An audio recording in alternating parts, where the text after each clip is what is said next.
বিনা উস্কানিতে বাংলাদেশের পুলিশ প্রশাসন আজকে হামলা চালাইলো, আমাদের ভাইদেরকে আহত করলো। আমরা এই স্বরাষ্ট্র উপদেষ্টার পদত্যাগ চাই। আমাদেরকে আমি নিবৃত করার চেষ্টা করি, কিন্তু তারপরে আমাদের 7-8 জন আজকে আহত হয়েছে।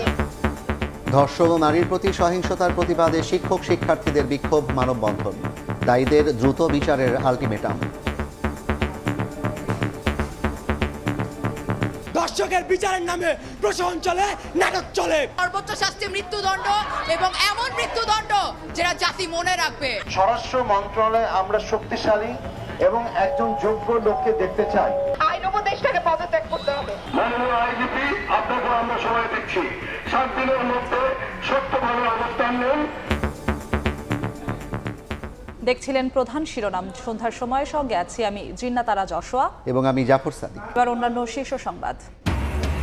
সমালোচনা করতে গিয়ে জনদাবি থেকে সরে এলে শেষ হয়ে যাবে সব সম্ভাবনা, বললেন তারেক রহমান। ঐক্যের ভিত্তিতে সংস্কার ও বিচার হলে অবসান হবে বিভেদের, মত এনসিপির।